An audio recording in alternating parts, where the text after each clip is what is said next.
Welcome to another episode of Pitch, Connecting Storytellers with the World. I'm Leah St. Marie. And I'm Angel.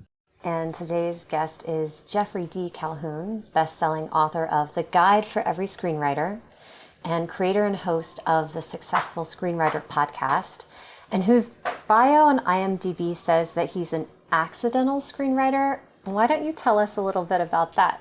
Hey guys, thanks for having me on. Well, I actually started screenwriting as a bet. Well over, I want to say it's going on like 10, 15 years ago. It's been a long time. And I'm actually dyslexic. So writing was never going to be something I ever considered doing. I had a friend who was an editor on a kids show, and he had put out an open challenge to a bunch of people and said, "Hey, I want to try screenwriting. Will anybody write a script, and then we can see who wins, and winner gets like dinner or lunch or something." No one took him up on it, and I felt bad for the guy. So it's like, I'll do it. And so I took him up on it and learned how to read a script, or learned how to write a script. And I fell in love with it. I just like, this is my voice. Like, I can't sing, I can't dance, I can't draw you anything, but damn it, I think I can write a script. So and from there, I kind of got bit by the bug. And it didn't help when my wife found the script on the kitchen table and said to me, "This is kind of good." Now, when you say you learned how to write a script and then just did it, mm-hmm. What was I feel like people always gloss over like details, like, oh, I learned how to do something. And then like the next thing you know, what was your timeline and your process for that initial learning before you then wrote that first script? That's an awesome question. All right. It would take, being dyslexic, it would take me 8 hours to write one page. And now I can write 22 to a few more pages a night. So it was a long, grueling process, but I thought it was so cool. Like, I just like, this is so neat. And then I didn't even consider it as something I could do as a career. I mean, my first 5-6 years was just me writing on my own, having fun, as if you were, a poet, just randomly being inspired and writing poetry. I was doing that with screenwriting. And then one day, this really sweet old lady asked me if I loved what I did for a living, and I didn't have an answer for her because I didn't. And she said, "You got to pursue your passion." And so after that, I submitted to Scriptapalooza, and I was, forgot about it. And I was at CVS and got an email on my phone, said that I made it to the quarterfinals. And I had never competed before. And I went, oh, wow, maybe there's something here. And so then I started diving further into it, and it became my passion. This your story is very much like a screenplay. Like someday some random old lady said, "Hey, do you love your job?" and you didn't have an answer for her. I mean, this is like myth making like 101 in script writing, right? And then you went down the rabbit hole, and then you discovered this is your superpower. This is amazing. It is funny when you look at it that way. She was the sweetest old lady. You know what I remember about that moment, Angel, is when she asked me if I love what I did for a living, and I didn't have an answer for her. The look of sadness on her face sat with me, like the compassion that this woman had, and that said, "You need to find your passion." And I was just like, oh my God. I mean, I am uh I'm not a religious person, but I believe I'm a spiritual person. And I really believe there are moments when divinity will show itself. And I really feel that was a moment where I was like, yeah, this is something I need to do. And so then on the whim, I sent it out to some random screenplay contest that showed up on Google. And then from there, I was like, I think I can do something with this. And I did. I absolutely rabbit holed. I mean, I went all the way back researching and studying this stuff, like, what is a monomyth, and who's Joseph Campbell, and how far back can where does structure come from, what is story? And so I really did all of this deep research, that I was able to really learn the craft thoroughly. How do you carry what this woman gave you into the classroom? Because you're a professor.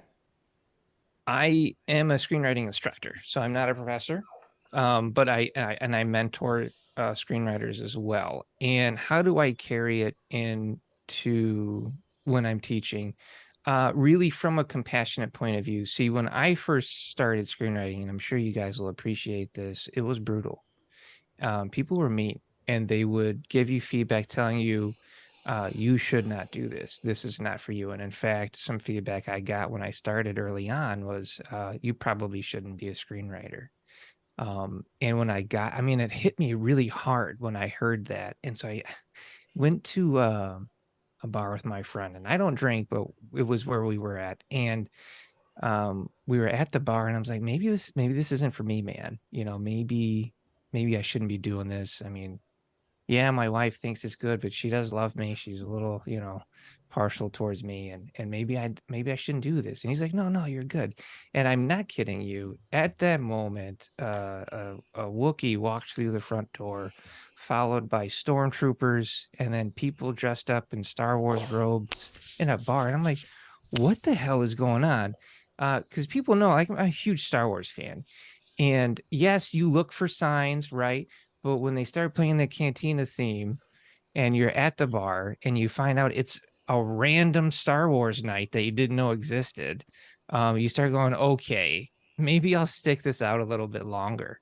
And so I did. And so what I try and bring to anybody I mentor, anybody I teach, or even into my book, is compassion and understanding and patience, because screenwriting, there is art to it, but it is not an art.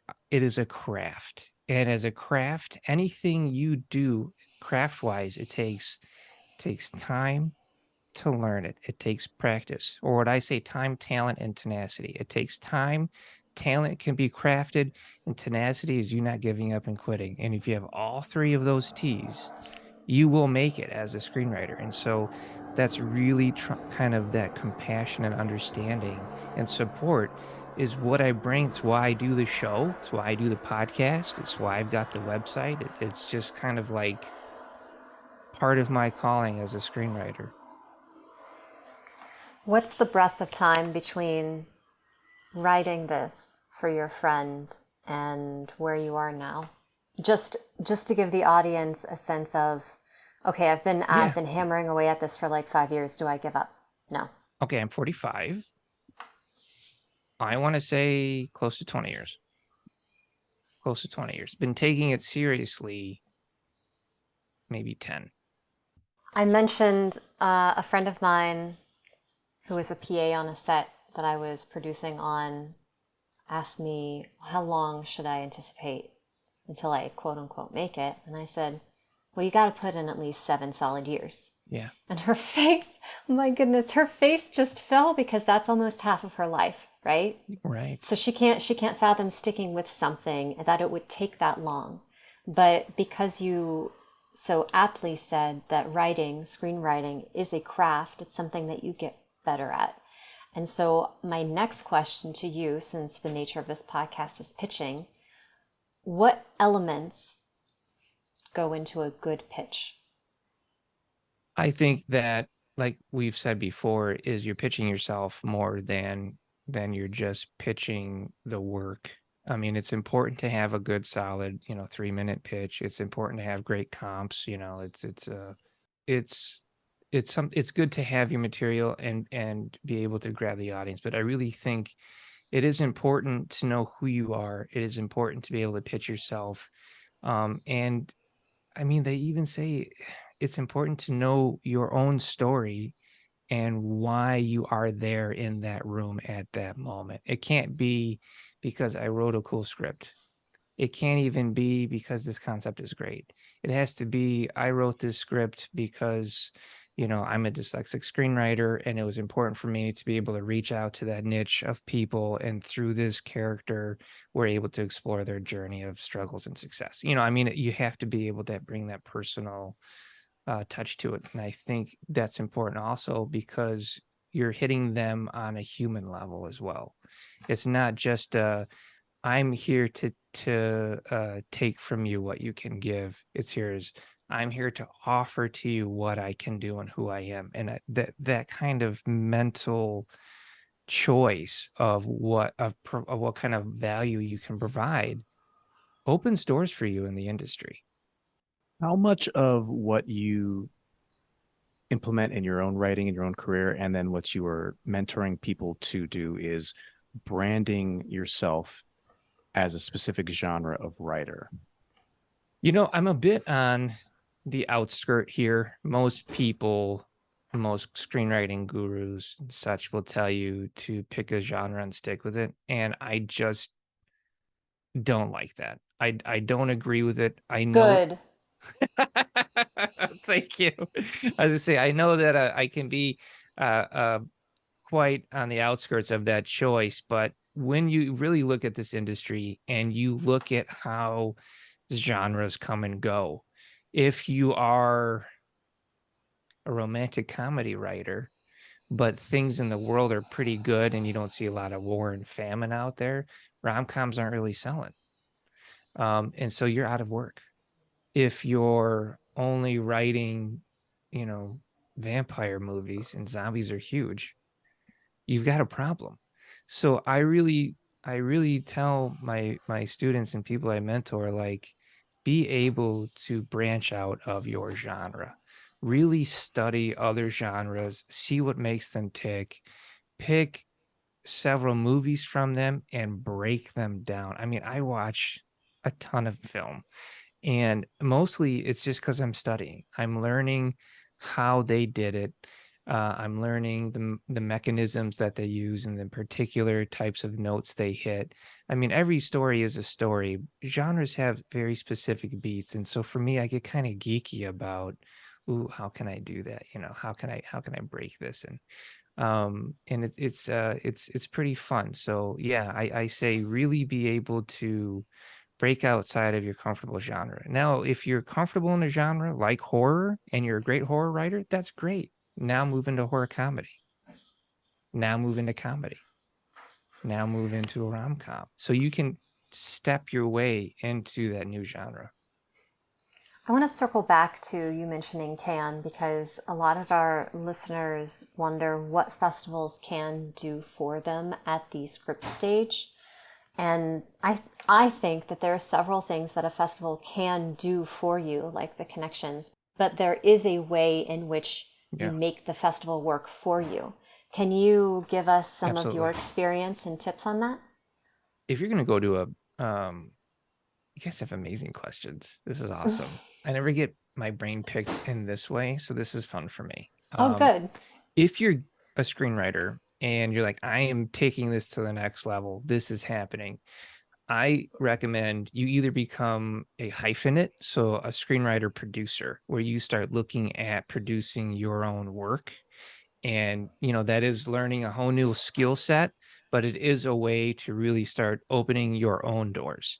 Or you find a producer who is around the same level as you are, and then you guys start growing together. And then when that starts happening, then you start working your way into con, where you're pitching to studios, where you're pitching to production companies, and you're making it happen instead of just trying to go like Han Solo on this. You don't need anybody. You got to find your Chewie, right? You got to get out there, find your partner, and make that happen.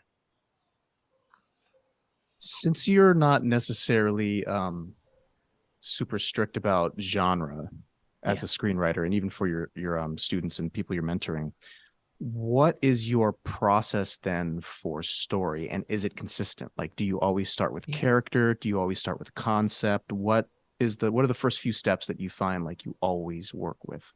I would recommend, shameless plug, The Guide for Every Screenwriter, because it is exactly how I write my own stuff. Yeah, I believe that. Don't give us the whole book. Just give us a little teaser. I'll give you chapter 1. No, I believe you build a story from concept, theme, character, supporting character, and kind of like that pyramid. So you start out with a concept. What's a concept? A concept is, I have this cool idea. That's all it is. Now, Leah, I know some of the scripts you've read, have probably all been concept, where they had this great idea and then you're like, I'm not reading this anymore. Now, Angel, I'm sure you've read a script like that too, but you thought there's something cool to this other than the concept, something behind it. Well, that's because they came up with a theme, right? So they have the concept, they have the idea of it, they have the theme, which is the moral of the story. It's the meaning of why this story needs to be told. Now, here's the secret sauce. The character, your central character, should be the living embodiment of your theme. What you're trying to say should be expressed through your central character. The supporting characters that you bring in that story, including the villain, are different variations of that theme.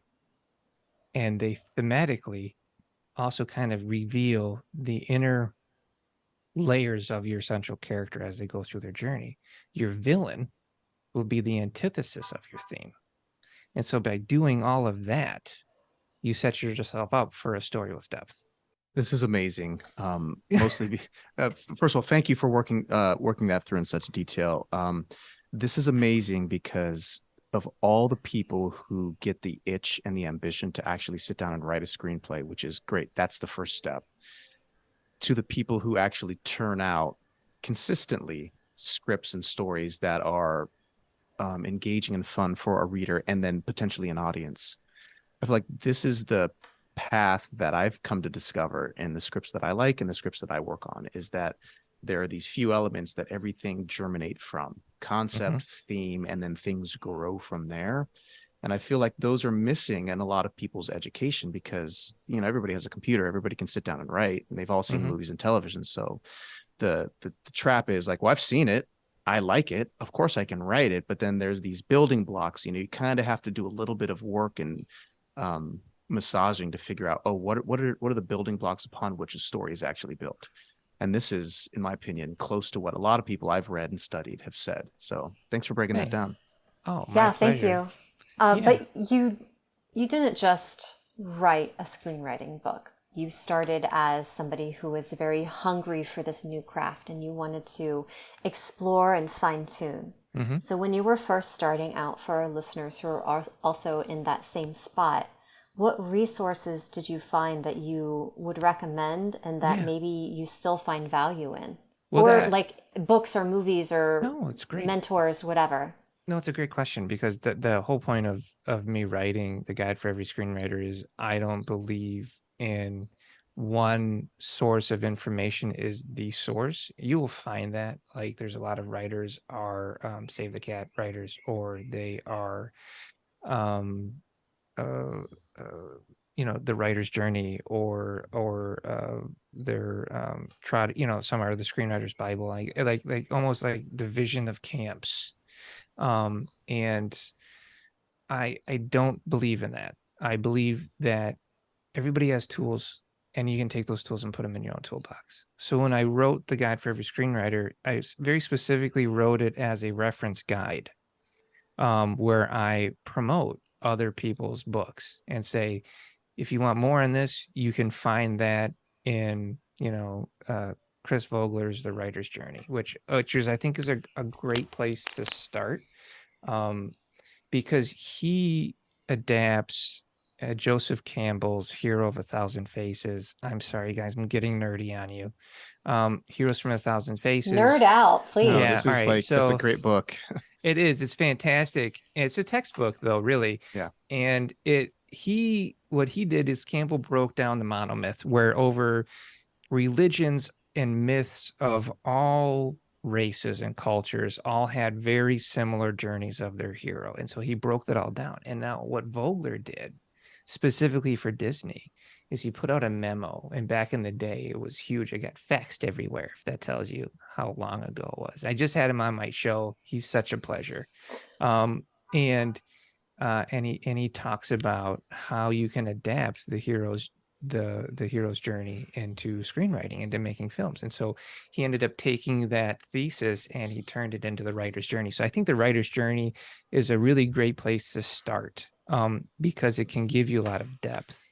And then if you go out to, Save the Cat, or to, Sid Field's book, they get a little bit easier on the structure, because really what everybody's done is they've taken the journey of the monomyth and they've kind of reduced it down into fewer and fewer and fewer steps to make it easier and simpler, but you don't know what you're missing when that happens. So that's why I recommend you go back to the source and then work your way down. And that's really what I did for years, is really studying these stuff and saying, oh, okay, so Save the Cat really borrowed this from the hero's journey. Vogler's got this, Sid Field has these pinches, but really these are actually, the denial, the refusal of the call. So you have all these really cool things that other people don't realize what's happening behind the curtain. But when you really start breaking it down, it's super cool. And so that's what I've done. I've got a 9-point story beat that you can use for screenwriting, but I acknowledge where they all come from. Now you're a huge Star Wars fan. I see, what is it, 5 or 6 posters along some figurines and some busts. Yeah. And you talked about being a Star Trek fan as well. What are some of your favorite TV shows historically? And then are you watching anything new and cool, or have you discovered anything new to you that might be cool? Because I've got a couple that I've watched lately and I'm like super stoked on.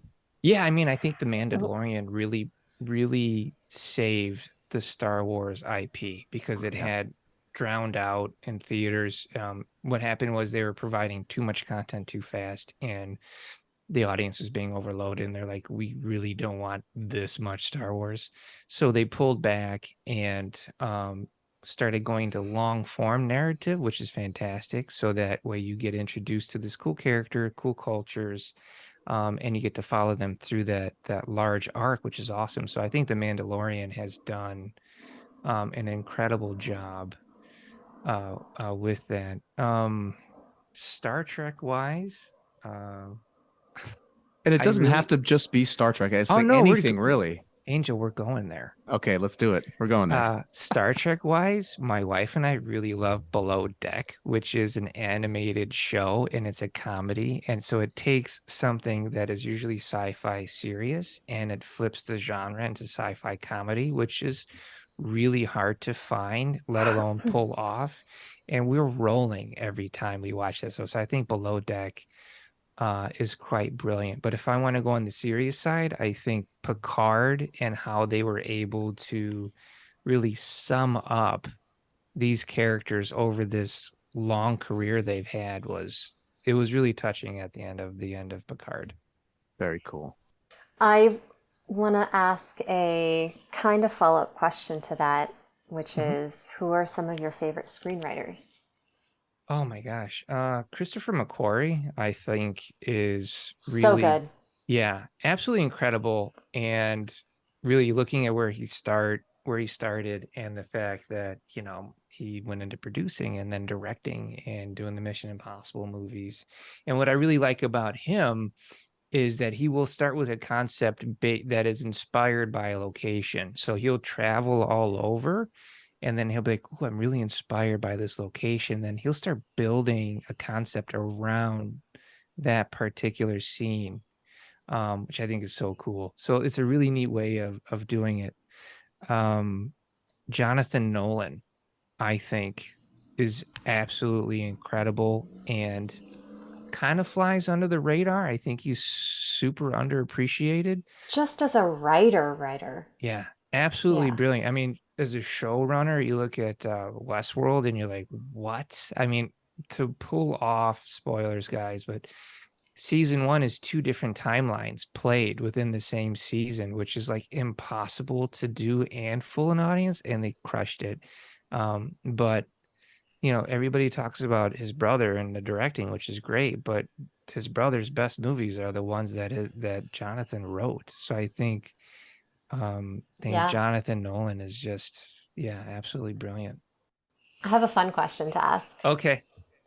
So when you sold your first pitch or your first script or whatever it was, the money went to rent, went to bills, and went to da-da-da-da-da-da-da. What was the thing that you bought that was like, I'm buying this for myself? I sold the thing, I earned this. Please tell me it was like... Remind me. Please tell me it was like a Ferrari in Michigan. You like No. a Maserati in winter in Michigan. It Please. was. His face tells it all. No, I did not spend that kind of money. Honestly, I think it was a pack of peanut M&Ms. It's such a writer thing to splurge on. It's Gold such- leafed. I am fairly confident it was a pack of peanut M&Ms. So That's amazing. yeah, I did not. I don't blow out or anything like that. So I'm not that kind of guy. I can hear a collective sigh from the audience. I'm sorry, guys. That's, No. that's the reality of it. No, it's great. It is what it is. Yeah. Everybody should write in what they would have bought instead. We'll do hashtag not peanuts. That's Not hilarious. not M&Ms. I literally write for peanut M&Ms. Speaking of our audience and screenwriters, I wanted to ask you what, in your opinion, what are 3 proactive things that newer writers should be doing, and please be specific. If you want to find out what 3 things Geoffrey thinks you should be doing proactively as a writer for your career, check us out on the next episode. For both Leah and myself, cheers from Hollywood. If you're on the fence about subscribing, know that a portion of all subscription fees go toward the nonprofit Young Storytellers, raising voices one story at a time.